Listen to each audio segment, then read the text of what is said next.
Bonjour au podcast des Barbadata, trois experts de l'IT qui viennent remettre un peu d'ordre dans le chaos, un peu de poésie dans le langage informatique, un peu de beauté dans la gestion des tickets. Vous avez devant vous des anciens, les vétérans, Billy Boy, ou pas, ou des jeunes en cachette.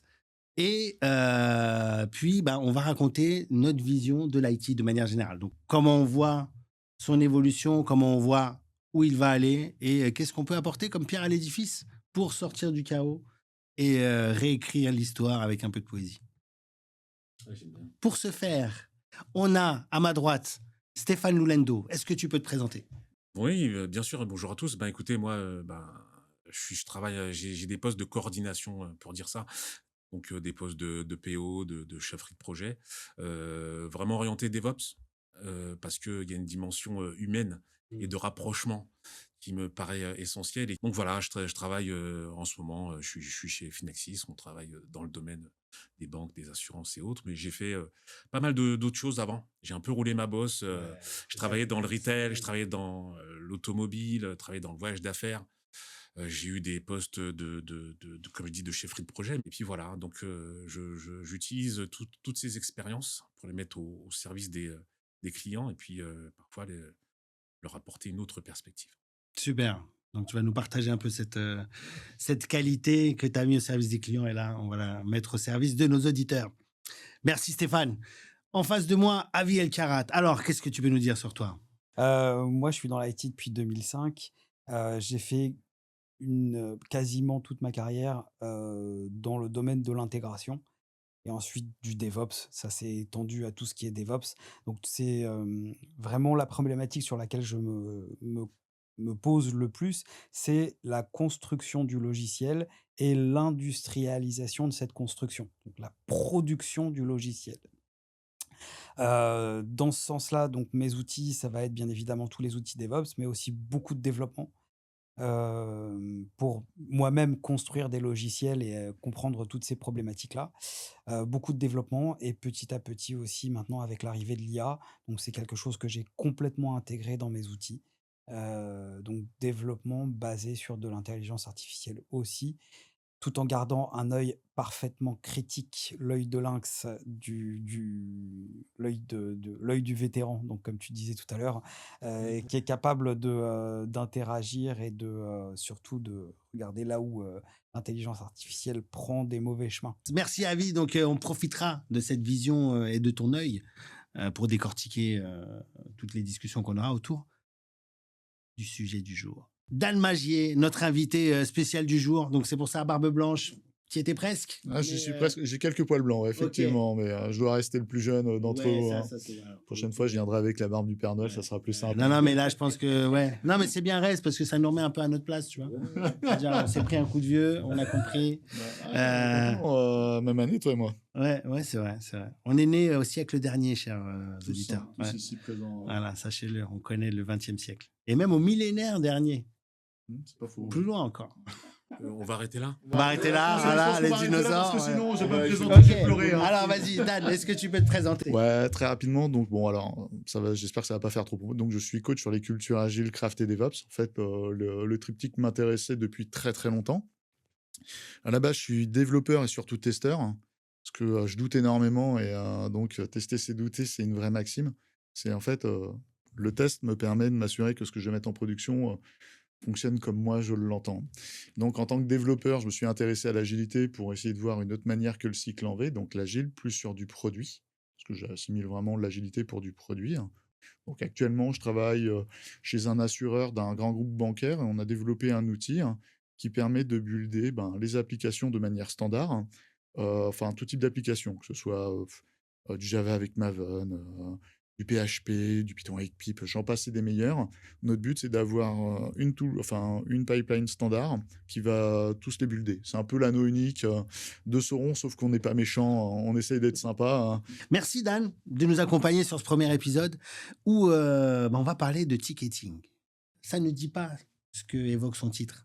On va aller un peu plus loin et on va se forger une vision du futur grâce à cet outil, ce petit rectangle qui, mine de rien, contient beaucoup d'informations et raconte beaucoup sur la manière dont on travaille et même la manière dont on vit, je dirais. Mais il y a une diversité dans ces tickets. On parle de tickets, ok. Mais c'est pas, ils n'ont pas tous la même utilité. Non, Et le non, ticket en non. soi, je pense qu'il a plusieurs facettes. Bah, j'ai envie de parler de l'origine de ça, de pourquoi un ticket. Moi, j'ai envie de parler d'Aristote. On y va ou pas? Vas-y, Aristote, loin, on mais- va Ouais, pas- Ouais, Aristote. Pourquoi? Parce qu'il décrit le réel. Donc, c'est un des premiers mecs qui arrive avec l'idée de catégoriser les choses. Et qu'est-ce qu'on fait dans un ticket? On catégorise. La priorité, de quoi on parle, si c'est dans un projet, si c'est une feature. Bref, on va décrire une partie des choses qu'on va réaliser ou qui sont à réaliser ou éventuellement qu'on va acheter. Parce que le ticket, c'est un peu cet outil transactionnel. Et donc, c'est pour ça que moi, je le lis quand même à ce côté Aristotelian, you know, qui nous permet quand même de structurer ce qu'on va réaliser en entreprise. Tu vois, et qui en même temps te laisse une petite trace de ce que tu as kiffé. Enfin, je reviens au ticket de métro, mais plutôt au billet de concert, ticket de concert, tu vois. Tu vas aller à ton concert, il y a un truc que tu vas garder, c'est quand même ta place. Tu vois. Et il va faire office, tu sais, d'une sorte d'archivage assez puissant et qui est pour le coup, parce que là, on parle pas d'informatique, on parle de la vie de tous les jours. Et tu vois, tu vas encadrer ton ticket du concert de Michael Jackson. Pour moi, ça fait partie des deux facettes du ticket. Il y a le ticket où en effet, pour moi, il sert à mesurer. En fait, c'est une sonde. Tu l'utilises comme une sonde et tu le fais voyager à travers un process et tu le logs, tu mets des choses. Et puis, il y a cet aspect transactionnel, comme tu dis, où là, c'est plus un token. Et grâce à ce token-là, je vais avoir des services en échange. Tu vois. Et c'est exactement et le fait que tu parles de ce ticket de concert, c'est marrant parce qu'à la base, c'est un token.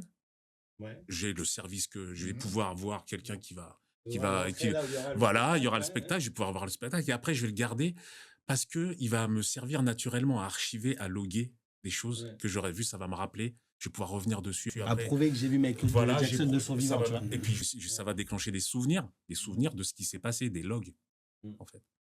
En fait, moi, je voudrais apporter une autre lecture au ticket, mais vous allez voir que ça colle hyper bien avec ce que vous avez dit tous les deux. En fait, dans le ticket, inconsciemment, tu projettes l'avenir de ta société dedans. Parce que qu'est-ce que tu fais dans le ticket? En fait, tu fais par exemple une demande, tu demandes un nouveau serveur, d'accord? Ça, c'est le ticket 0. Tu demandes une demande de support, ok. Mais après aussi, tu vas avoir des demandes d'évolution de ton système d'information. Donc, quelque part, au travers de ça, en réalité, le système d'information, allez, c'est l'âme d'une entreprise aujourd'hui. C'est notre patrimoine, c'est nos processus. On met tout dans notre système d'information. Donc, du coup, qu'est-ce qu'il y a dans ton ticket? Si tu regardes, en fait, si tu regardes pris indépendamment, un seul ticket, c'est une demande d'évolution. Je sais pas, peut-être tu changes un peu un écran, un truc comme ça. Mais si tu regardes l'ensemble, l'intégralité de toute ta base de données, de ton ticket, en réalité, tu as l'histoire de ta boîte à l'intérieur. C'est un truc hyper profond et personne ne s'en aperçoit. En réalité, non seulement tu as toute l'histoire de ton système d'information depuis que l'outil existe jusqu'à aujourd'hui, mais tu as aussi comment tu vas te projeter.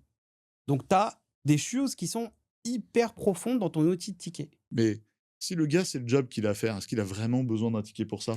C'est la question aussi à se poser, c'est qu'à un moment, en fait, parfois, on se pollue avec des rites, avec des outils, hein, alors qu'on pourrait peut-être avancer plus rapidement. À un moment, j'ai le cimetière des tickets, c'est ce que j'ai appelé comme ça. À un moment, vous avez des boards physiques, des représentations physiques, et en fait, à chaque rétro, on avait des actions à amener pour pouvoir s'améliorer.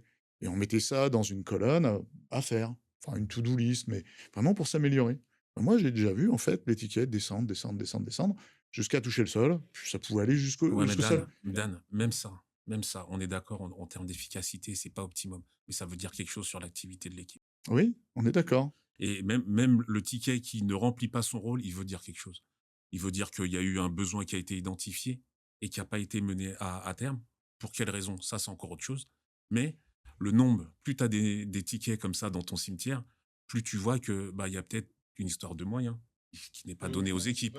Et on voit que les gars, bon, ils ont des idées, mais par contre, ils n'ont pas les moyens parce qu'ils ont un run, ils ont un day-to-day qui... Non, c'est la priorisation. La priorisation qui fait que certains tickets sont plus importants que d'autres. Effectivement, le ticket est là pour te permettre de voir, enfin, les boards, les Kanban, appelez ça comme vous voulez, sont là pour vous permettre de voir, en fait, peut-être l'activité d'une équipe, ou de plusieurs équipes, qu'importe, hein, et de voir ce qu'il y a à faire, et peut-être de traiter des priorités. Effectivement, mais des fois, en fait, on met tout et n'importe quoi, et même parfois, j'ai l'impression qu'on s'y perd.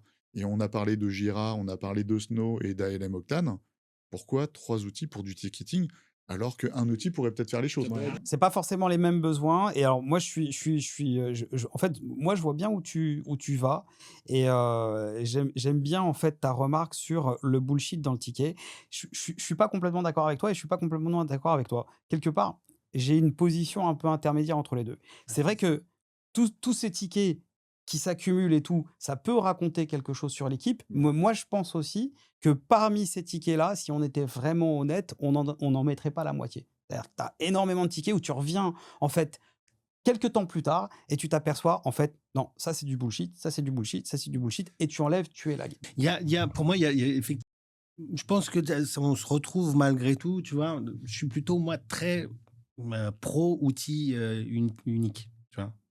C'est-à-dire un outil pour faire des tickets, tu mets tout dedans. Après, tu utilises les catégories pour faire tes spécifications, pour trier un peu le truc.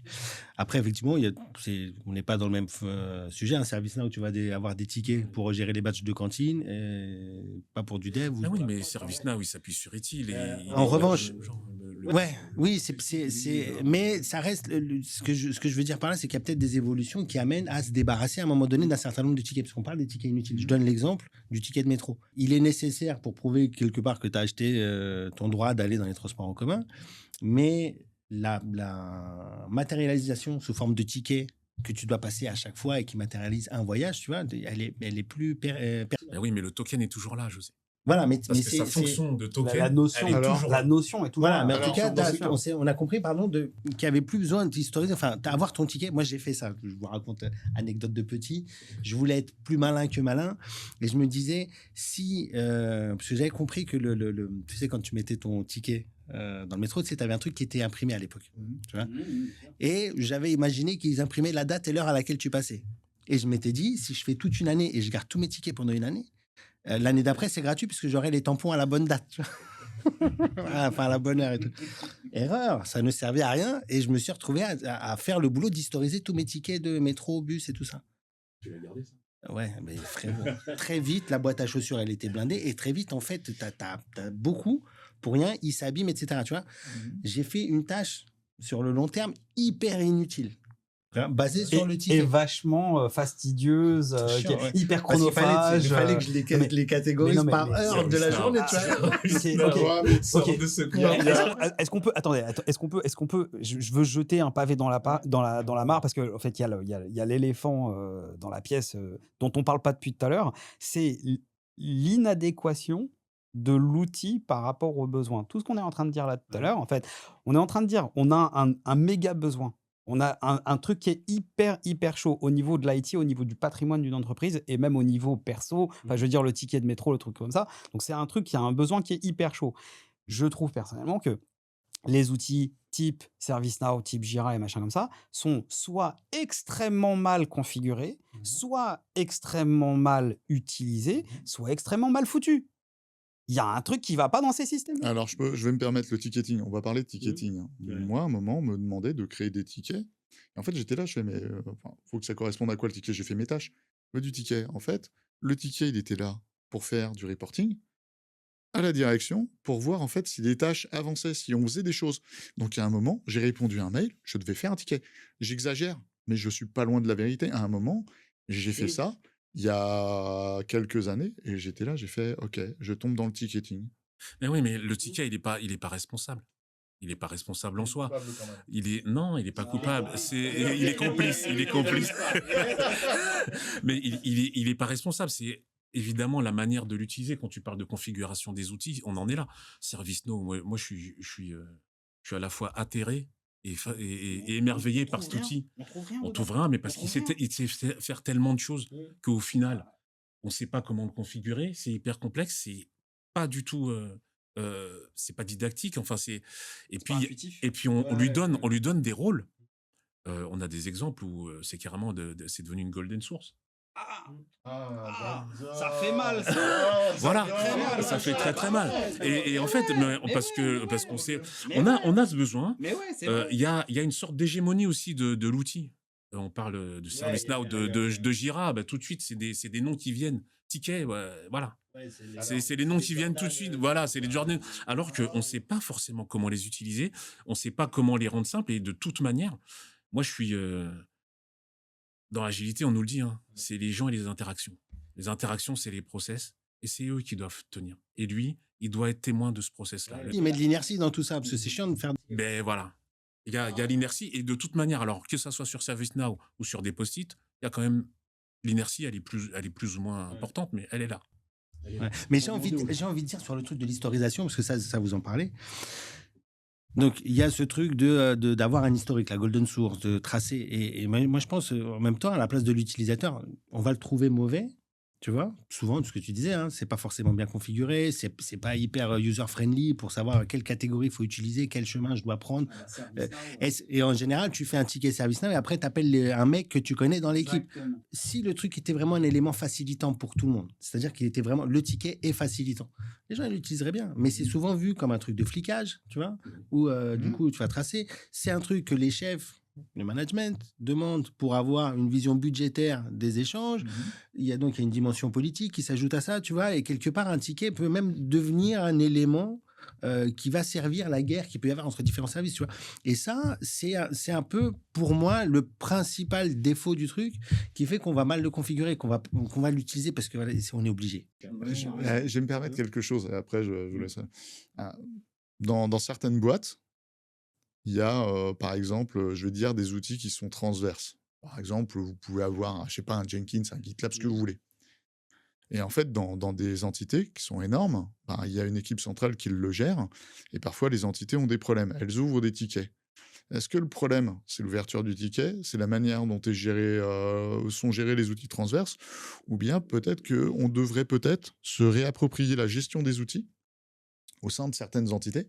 Par exemple, on va parler de grands groupes, je sais pas, assurance, bancaire, ce que vous voulez. Ils ont je ne sais combien d'utilisateurs, je sais pas, même Thales, je crois que c'est 15 000 utilisateurs. C'est en milliers. Ils doivent avoir je ne sais combien de services. Mais en fait, si chacune de ces entités pouvait gérer par elle-même la chose et bien le gérer, est-ce qu'il n'y aurait pas moins de tickets, moins de problèmes à ce niveau-là? On en revient en fait, tu sais, à la structure même de l'entreprise. Les silos, ce genre de choses. On fait ça uniquement pour ça, et c'est peut-être ça le problème, en fait. Mais aujourd'hui, tu as vu la taille des entreprises. Tu auras forcément du ticket. Tu es obligé d'avoir une organisation et tu auras toujours des tickets. Le ticket, là, dans tout ce qu'on fait, il est construit en amont de la réalisation du truc. La meilleure manière de le faire, c'est a posteriori. Ce qui est important en entreprise, de manière générale, c'est de réaliser la chose. OK ? Le ticket permet de tracer ou de demander, ce qu'on disait tout à l'heure, c'est que ça va orienter la demande, ça va faire un peu de triage, de gestion de trafic, etc. Puis ça va arriver à la bonne équipe qui va le faire. L'inertie, c'est, il va falloir que je saisisse le ticket. Déjà, je ne sais pas où, tu vois. En revanche, je sais exactement ce que j'ai envie qu'on me fasse, tu vois. Donc, je pense qu'à terme, d'ici quelques années, en plus avec l'arrivée de l'IA, je pense que ça va aller assez vite, les tickets vont s'auto-générer. En fait, ce qui est important, c'est qu'on réalise la chose, après qu'il faille la tracer pour des questions de quantification, de budgétisation. On passe en mode login. Voilà, et en fait, on le fait après, parce que ce qui est important, c'est d'arriver au bout du chemin, tu vois, et de ne pas mettre des bâtons dans les roues à des gens pour un truc qui devient un peu... Là, on parle de ticket un peu à la volée, mais c'est pas la même chose. Hein. Quand tu fais ton ticket que tu fais dans un Kanban board, d'accord, le Kanban, à la base, c'est un outil logistique. En informatique, on n'a pris que le board. Et le ticket voyage. C'est une navette. C'est-à-dire que c'était fait pour l'industrie. Tu avais ton ticket. Je prends l'exemple d'un mécanicien, d'un monteur, mécanicien électronicien sur de l'aéronautique. Il a ses pièces, son ticket, et dans son ticket, il a exactement ce qu'il lui faut pour travailler. Et dans Jira, c'est un peu comme ça qu'on l'utilise. On te donne, dans ton ticket, tu peux mettre tes critères d'acceptance, tout ça, ta description, ta DOD, tout ce dont le dev va avoir besoin. Dans le meilleur des mondes. Dans le meilleur des mondes, ouais, c'est ce qu'on essaye de faire. Et d'ailleurs... au niveau des estimations, je pense qu'il faut qu'on en parle, mais on part dans tous les sens. On va rajouter 11 heures et quelques. Mais pour le coup, tu lui donnes tout ce dont il a besoin pour travailler, il réalise le travail, il prend le ticket, il le dépose. Et ça, en début de journée, Tu as quelqu'un qui gère le Kanban, qui met en place les petits sachets avec toutes les pièces, tout ce qu'il faut pour faire les soudures, serrer les vis, les boulons, tout ça. Et lui, il récupère les sachets vides avec les tickets. Et tu mesures une activité avec ça. Et le ticket, quand je parle de sonde, de navette, c'est à ça qu'il sert. Il sert à mesurer quelque chose. Ça peut être une activité, ça peut être un taux d'incidence, ça peut être plein de choses. Il est là, il mesure. Et on n'est plus de... Nous, on l'utilise comme un outil de mesure. Et après, qu'est-ce qu'on veut en faire de cette mesure? Ça, c'est autre chose. Et tu vois, quand tu parlais d'Aristote et du découpage du réel, quand tu réfléchis bien à Aristote, c'est un petit peu le premier data analyste. C'est lui qui a posé le truc pour dire les gars, on va pas prendre les choses, on va catégoriser, on va décomposer la data. Et en fait, il a une approche data driven. Moi, il y a un truc quand même dans tout ce que vous dites. Je suis complètement d'accord, mais il y a un truc qui me dérange, c'est que ça prend pas en compte l'aspect projection vers l'avenir. Là où on va. Et ça, il y a ça dans le ticket aussi. Tu fais une demande d'évolution, en gros, d'accord? Donc, tu fais une demande d'évolution. Que ta demande d'évolution, elle soit là parce que tu réagis à un événement externe ou parce que tu as eu une idée ou te dis, tiens, ce serait bien que mon outil fasse ça et ça. Donc, quelque part, en fait, tu es en train de te projeter vers l'avenir. Oui, à ce moment-là, avant le bah ticket, oui. Tu n'as pas besoin du ticket. Non, mais d'accord, mais dans ton ticket, tu vas exprimer ça. Tu vas formaliser en fait ta découverte business, effectivement. Mais... Bah oui. Après, il va servir le ticket, il va servir à mesurer comment ton idée, elle arrive à maturité. Il y a des choses. Regardez, vous prenez un ticket, vous dites j'ai commencé le ticket. Votre ticket, en fait, il dépend d'une autre équipe ou d'une autre personne qui a d'autres priorités. À un moment, tu vas mesurer quoi? Tu vas pas pouvoir mesurer le travail qui a été fait par la personne. Tu vas mesurer une inertie. Tu peux mesurer une inertie. Alors attends, quand tu mesures quelque chose, bien sûr, justement, c'est pour ça, je pensais à cet aspect data-driven. Bien sûr, il faut nettoyer tes données, bien sûr. Bien sûr que tu as des données bullshit. Bien sûr, mais il y a des fois... le temps qu'il va falloir. Ouais, mais c'est pas tout le temps le cas. Il y a des cas où quand même, tu n'as pas besoin d'une équipe tierce. Et puis peut-être que l'équipe tierce, elle aussi, elle mesure des choses. Et peut-être que tu vas avoir le relais et que tu vas pouvoir concaténer, tu vas pouvoir travailler. Et le fait de nettoyer les tickets ou le fait de nettoyer sa data, ça prend un temps monstrueux. J'ai rien contre les tickets. Sauf qu'à un moment, quand on passe trop de temps sur le fait de faire les tickets, je trouve que c'est improductif. Il y a quand même quelque chose, c'est que quelqu'un qui n'est pas technicien ou qui est censé avoir un vernis va devoir initier, découper du travail pour des gens qui, eux, le sont fortement. Et on parlait d'inertie, on parlait du temps que ça représente. Moi, j'avoue, dans mes sprints, il y a des fois où j'ai des scrupules. On a des tailles de sprint énormes, on est ras la gueule. Il faut que je prenne du temps à mes doers, à mes techniciens pour leur dire, les gars, pour ce qui va arriver, il faut que vous m'aidiez à découper les choses correctement et ça leur prend du temps. C'est pas anodin comme travail, ça prend énormément de temps. Et encore une fois, là, le coupable, c'est pas le ticket. On est sur l'implémentation de l'agilité qui fait que là, pour le coup, on se projette dans le futur. Là, on se projette clairement dans le futur. On a cette idée, cette feature, ce besoin qu'on veut projeter et qu'on veut organiser. Sauf que c'est un taf et c'est pas facile. Hein. C'est pas facile. On peut avoir, on a tous suivi plus ou moins des formations sur le truc. Quand t'es dans la réalité, quand tu dois le faire au day to day, c'est un truc. Et moi, j'avoue, j'ai souvent des scrupules à leur dire, les gars, est-ce que tu fais ça? Je t'ai dit que c'était important il y a 2 heures, mais est-ce que tu peux le lâcher pour venir faire autre chose? Voilà, c'est assez complexe. Et moi, je trouve que c'est une sorte c'est une ironie. C'est une ironie dans la chose. On a parlé d'inertie. Il y a cette ironie-là que le ticket, en fait, il demande beaucoup de temps pour quelque chose qui, comme tu dis, est improductif. Ça va l'être productif. Ça va résoudre des problèmes. En tout cas, c'est la volonté. Mais le fait de le remplir, ce ticket, c'est un point somme. La question, pour moi, elle est sur l'essence même du ticket. À quel moment il est essentiel? Dans nos sociétés actuelles, il y a beaucoup de tâches qui ne sont pas quantifiables. Et c'est là où je viens au truc du ticket. C'est-à-dire que autant il n'est pas très utile, à mon sens, sur des tâches qui sont hyper précises. Voilà, j'ai développé une feature, j'ai fait un truc, ça se voit, ça s'entend, ça s'assemble, et il est visible. Et je peux dire, moi, c'est moi qui ai fait ça. Ok. Et là, le ticket, il est inutile. Pour moi, tu peux le faire a posteriori. Une machine, une IA pourrait extraire ce que tu as réalisé sur l'outil où tu l'as réalisé et le créer, voilà, un ticket tracé. Ouais, je pense qu'on va aller vers là. En revanche, il y a pléthore de tâches qui sont pas visibles, qui sont pas, je dis pas forcément inutiles, je rentre pas dans le jugement de valeur, mais voilà, mais qui sont pas visibles. Et pour celles-ci, ouais, il y a un moment, je pense que le ticket devient nécessaire. Sauf que le ticket tel qu'on l'entend, donc Jira ServiceNow, c'est beaucoup dans le monde de l'IT. Dans la vie de tous les jours, dans des positions métiers, les gens font pas de tickets entre eux. Ils se font des mails, ils se font des demandes, tu vois, et la vie tourne.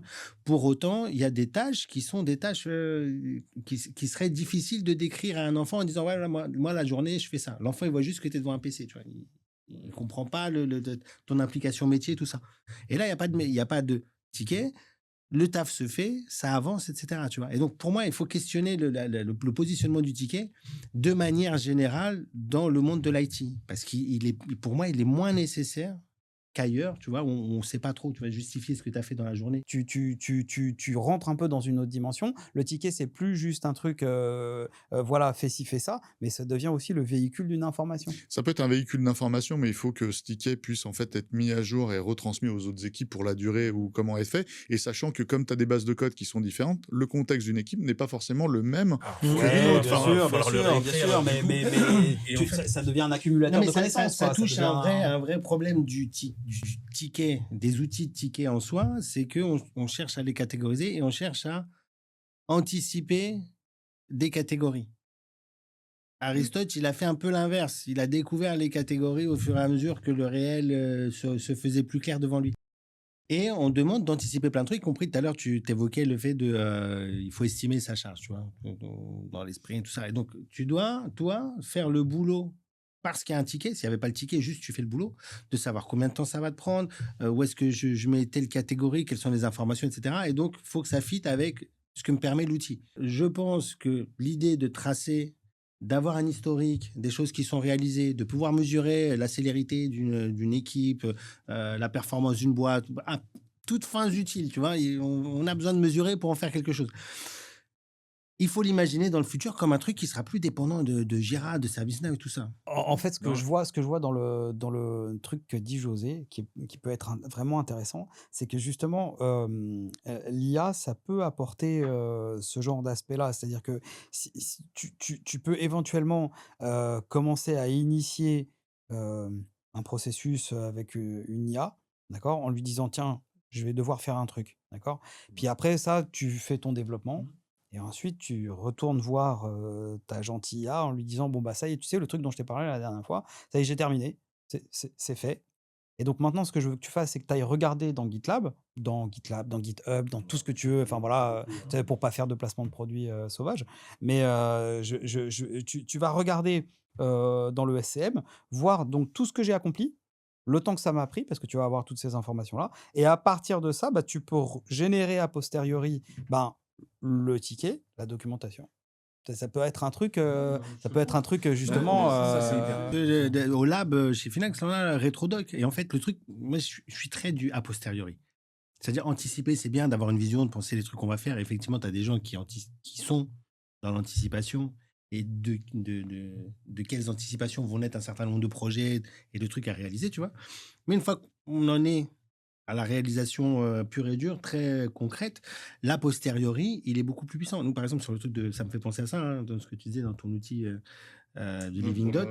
Nous, la prise de position sur Retrodoc, pareil, avec des LLM, c'est tu fais la documentation à partir du code qui existe et pas de ce que le code existe. Voilà, le code existe, tourne et tu fais la documentation. Et là, maintenant, le truc qui est super, c'est qu'avec LLM, tu peux lui faire je veux une documentation type manuel utilisateur, manuel d'admin, manuel de sécurité. Ouais. Mais si tu sais faire ça, si on prend le use case de David, si tu sais faire ça, tu dis à ton IA, oui, je veux faire tel type d'action. Je vais faire tel type d'action. Avec une Living Doc, avec de la Retrodoc, eh ben, l'IA va pouvoir te dire, OK, bah, si tu veux faire ça, il faut déjà que tu passes par ces étapes-là. Moi, je te propose ces étapes-là. Si tu es dans une organisation et comme dans les outils, il y a les noms des personnes, il y a les noms des équipes. Tu vas devoir solliciter telle et telle et telle équipe. Voilà, je te propose ça, tu me dis ce que tu en fais. Et là, on va accélérer les choses.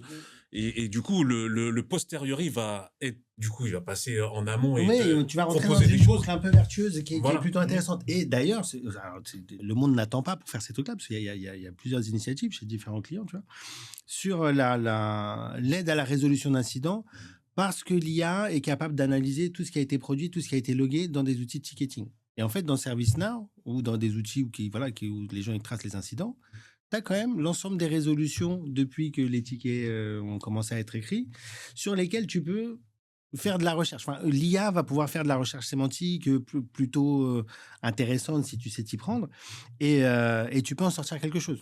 Et aujourd'hui, avec les MCP, la logique agentique, alors tu peux connecter plein de trucs, on n'y est pas encore. Hein, Bah, ici, il y a un éditeur qui est déjà là-dessus, un éditeur qui est un peu, on va dire, vieillissant, mais qui a décidé de prendre dans la chaîne de production, dans l'usine logicielle.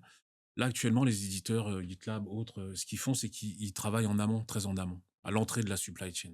C'est-à-dire que au moment où tu conçois, tu designs ta feature, d'accord? Ils assistent les développeurs, d'accord? Cet éditeur, lui, il a décidé de mettre de l'IA sur la chaîne de production en elle-même, et l'un des premiers use cases qu'il a utilisé, c'est justement un triage des défaillances. Donc, il trie les défaillances, il analyse et il trie les défaillances, ses propres défaillances, donc il les analyse et il les organise. Pour pouvoir justement faire comme on a dit tout à l'heure, quand tu as une défaillance, ouais, voilà, je te propose ça pour résoudre. Quand tu, voilà, et cette boucle, à partir de cette bibliothèque de défaillances et du coup de résolution, bah, on arrive à produire quelque chose qui va te permettre d'aller encore plus vite et te proposer des choses directement. Et ça, c'est pas mal. Et de toute manière, je pense qu'ils n'avaient pas tellement le choix. Il y avait tellement de monde sur l'aide au développement que prendre cet aspect-là, c'est intéressant. Et on parlait d'IT pour IT. Et là, l'IA pour le DevOps, je pense que c'est quelque chose qu'il va falloir pousser. Et il y a, ça peut être la prochaine bataille, quoi. C'est une fois que tu as fait ta feature, une fois que tu as fait ton code, le faire en sorte qu'il aille directement en prod de manière immaculée, j'ai envie de dire, sans accroc, c'est hyper intéressant. Moi, je pense qu'il y a vraiment des initiatives dans ce sens-là. Je pense qu'il existe déjà. Enfin, Avi, toi, tu as travaillé sur des trucs au lab, sur l'IA pour le DevOps.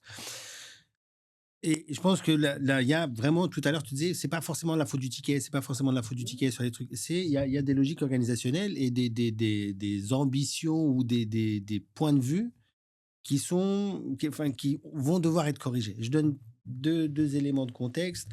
On a mené des transformations DevOps chez des clients, des projets un peu conséquents, enfin, quelques milliers de jours hommes, plein d'applications.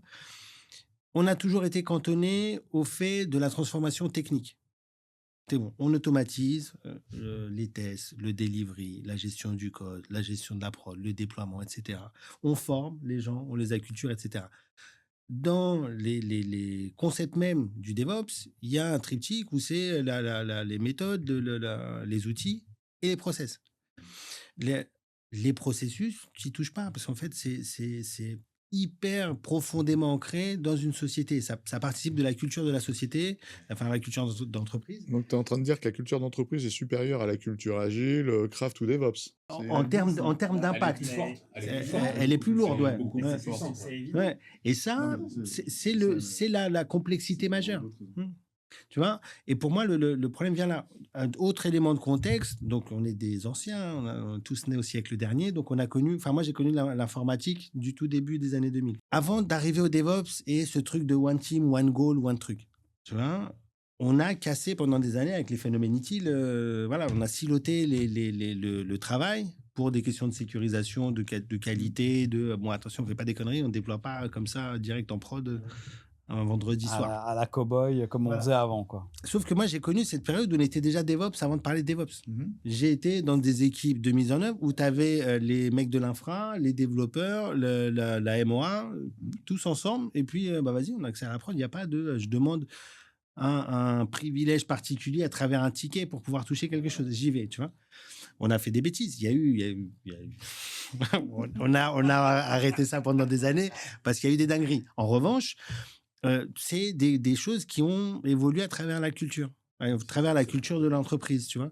Et donc, on fait des allers-retours. Je pense qu'il y a des cycles comme ça et que l'arrivée de l'IA, plus le fait qu'on a construit beaucoup de choses en termes d'automatisation grâce au DevOps, à l'Agile, etc., même si c'est jamais 100% réalisé, on n'est pas à l'état de l'art, tu vois. On fait évoluer les choses. Voilà.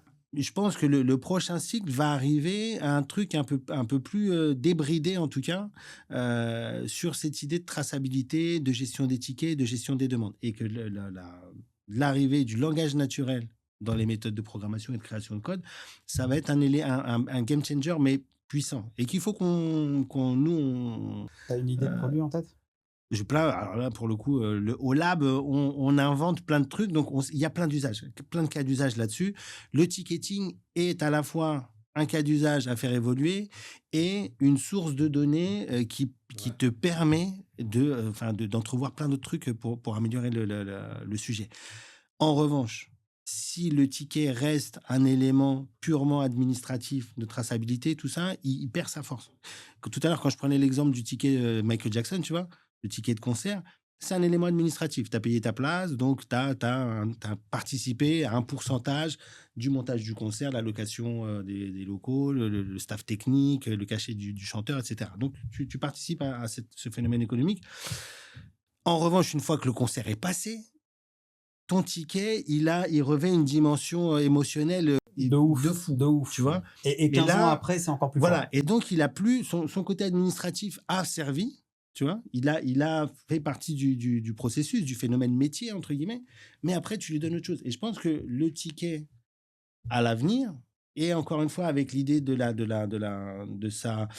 son exploitation à travers le langage naturel et les LLM qu'on va pouvoir déployer dessus, il va revêtir une nouvelle dimension, et une dimension de culture d'entreprise. Une dimension qui va te permettre de lister les changements qu'il y a eu, d'accélérer pas mal des activités, tout ça, parce que la puissance des LLM, c'est que ça peut lire en automatique, ça peut parser facilement, hein, c'est-à-dire qu'à partir du moment où ça a accès à l'API où il y a la base de données, il va trouver ces trucs, tu vois. Alors que quand on développe normalement si on veut faire évoluer le monde du ticket avec du développement, entre guillemets, standard, à mon sens, c'est un peu compliqué. Parce qu'il faut se taper l'API, il faut comprendre où sont les champs, comment tu vas les récupérer, tout ça. Il y a tout un overhead technique un peu relou qu'il faut réaliser. Le monde des LLM avec les MCP, il y a du potentiel de fou. Alors, ça va amener d'autres problématiques. Ça va coûter cher, ça va un peu brûler des forêts et dépenser de l'eau, tu vois. Mais il y a... C'est un peu important. C'est un peu important. En fait, c'est un tout petit peu important. En fait, grosso modo, moi, j'espère qu'on va pas cramer trop de ressources non plus, parce qu'il y aura, sinon, on sera sur une terre qui sera plus habitable par la vie. On aura peut-être joué à Dieu, créé des Skynet, ce genre de choses, et ce sera à l'avènement des robots et des IA, et puis voilà, quoi. À défaut du vivant, pourquoi pas. Les tickets qui s'autogénèrent. L'auto-ticketing. Mais moi, je pense que mon enfer. José, en fait, moi, il y y a un truc il y a un truc que je trouve très séduisant dans ce que tu dis, mais il y a aussi un autre truc qui me dérange. C'est que ici, là, maintenant, tu es en train de chercher des solutions technologiques à des problématiques qui sont humaines.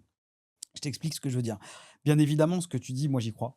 D'accord. Et bien évidemment, je pense que effectivement, faire quelque chose, tu parlais d'hybride. Moi, je crois énormément à l'hybride quand on parle de l'IA. C'est-à-dire qu'une structure fait ci, fait ça à l'ancienne, Java, Spring Boot, machin, avec des agents intelligents qui vont tourner autour, mais tu vas forcément avoir quelque chose d'hybride. Et là, c'est ce que tu es en train de décrire un petit peu.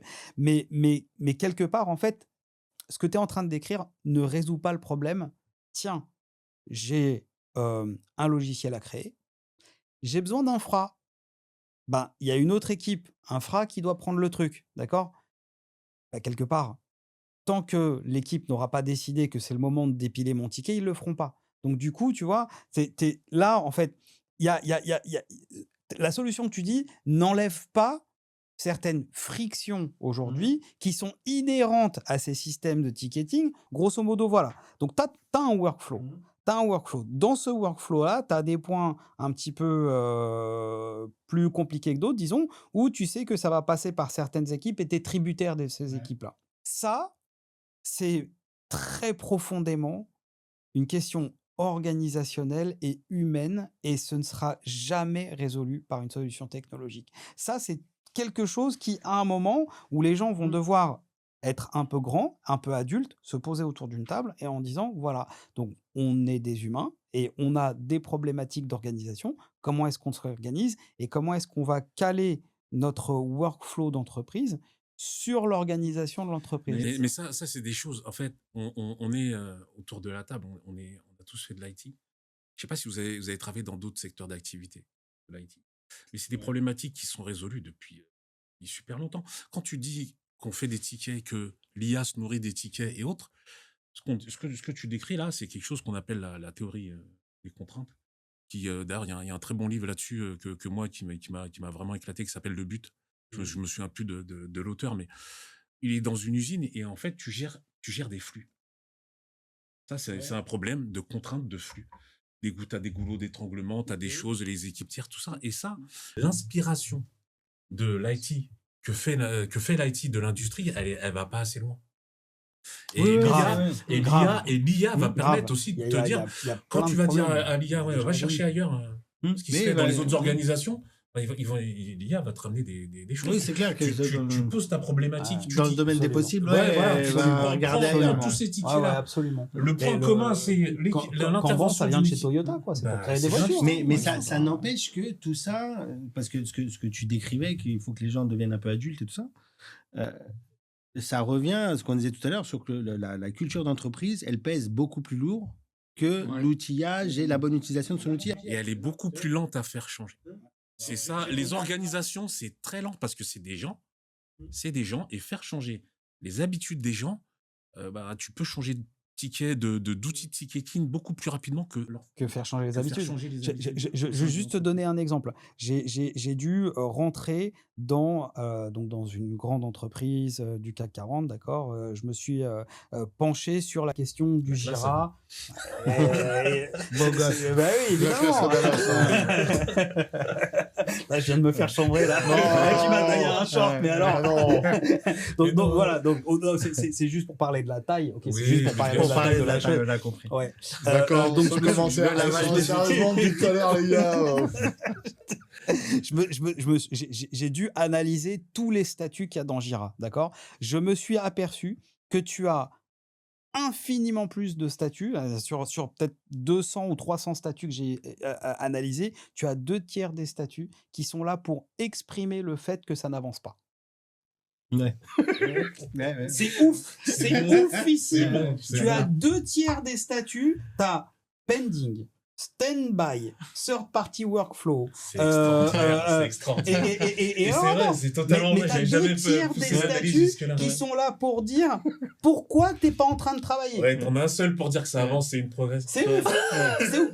Donc, quelque part, en fait, tu vois, c'est ce que j'essaye d'exprimer ici. C'est ce que je veux dire là. Si on trouve ça aujourd'hui dans notre Jira, c'est parce que la culture d'entreprise étant là, les mecs qui sont là à se dire il faut que je trouve toutes les justifications possibles. Ça va être mou, ça va être lent. Voilà, il faut qu'il y ait quelque part, et puis chacune des équipes arrive et apporte sa petite brique à l'édifice. Tiens, chez moi, ça va s'appeler pending. Non, moi je veux stand-by pour moi, parce que pending, moi je connais pas, tu vois. Et puis c'est complètement oufissime.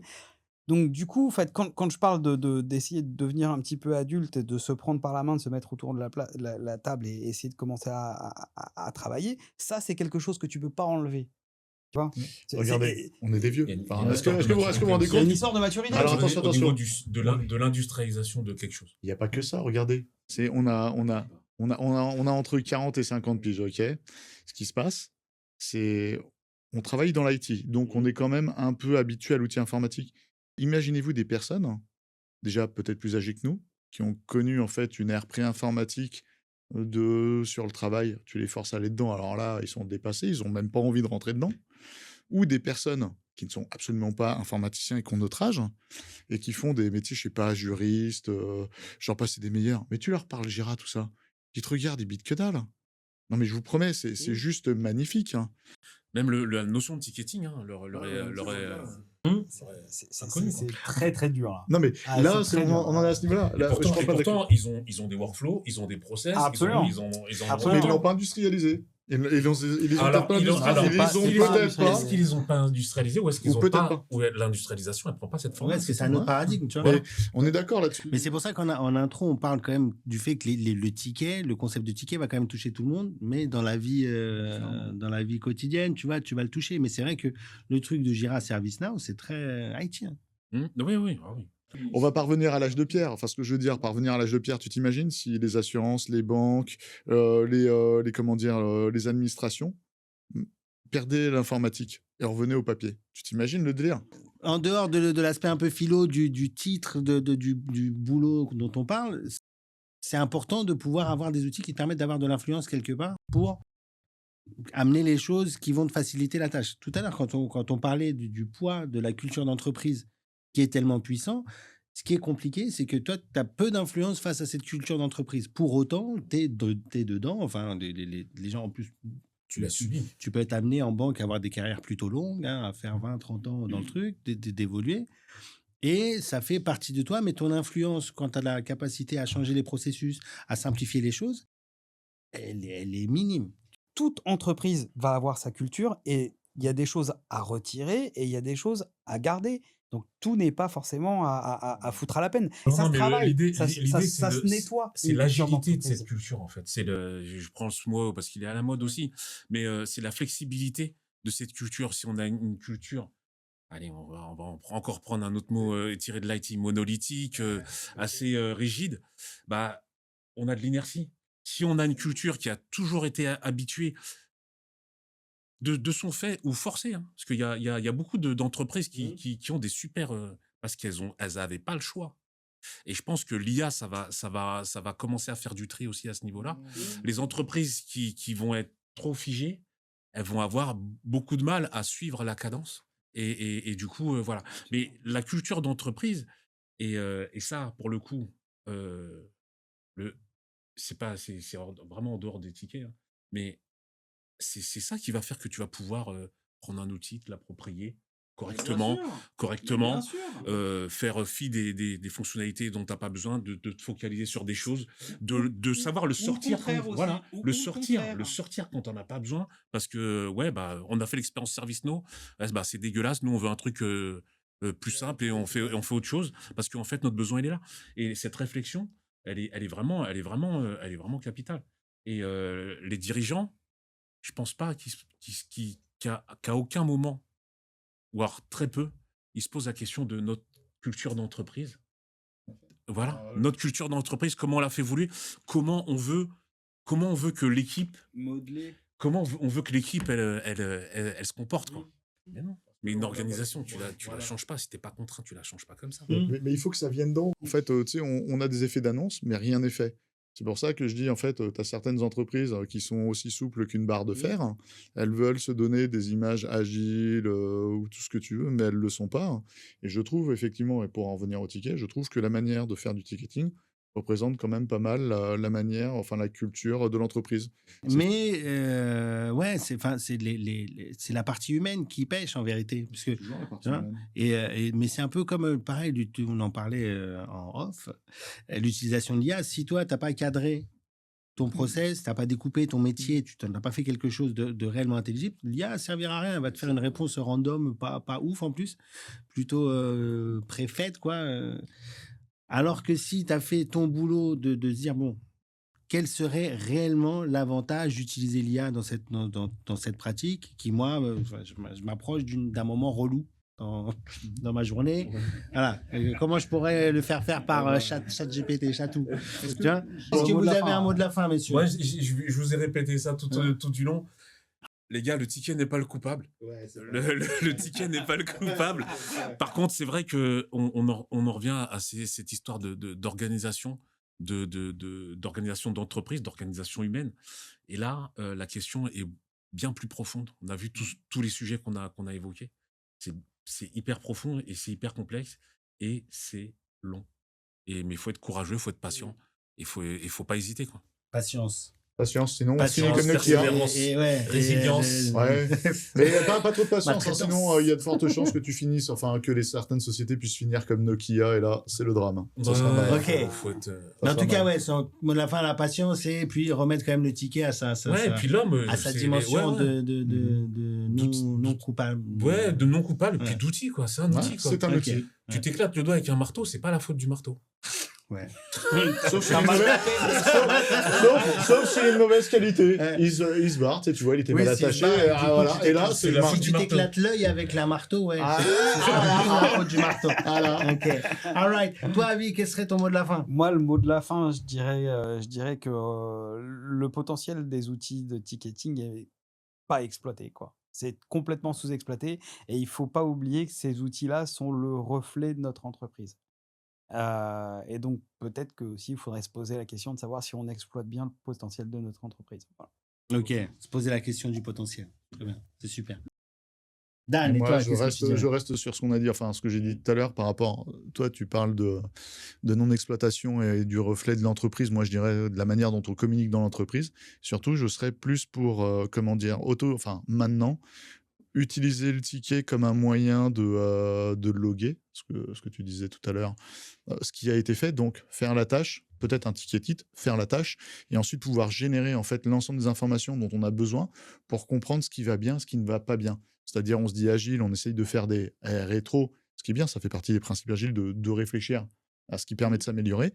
Moi, si on le faisait comme ça, je serais beaucoup plus à même de vouloir utiliser les différents outils qui me sont proposés, que ce soit Snow ou Jira. Tout Ça peut simplement. être top, un agent Ouais. IA qui Ouais. fait la rétro. Les Moi, êtres je humains pense font que leur c'est- rétro, ouais. et l'agent, il prend les tickets et il fait lui-même une rétro. Et du C'est coup, on met les deux en parallèle, ça peut être Mais je vraiment pense que pas mal. le futur, c'est là-dedans. Hein. C'est réellement. je le pense aussi, hein. Il va y avoir ces sujets, parce que là, ça devient facile, ce qui n'était pas faisable. je avant, m'inspire de la à partir Living à la main. Doc, hein, je Ouais. le répète de ce que je vous ai Ouais. dit, que je vous montrerai peut-être tout à l'heure. Voilà. Avec Ok. plaisir, avec plaisir.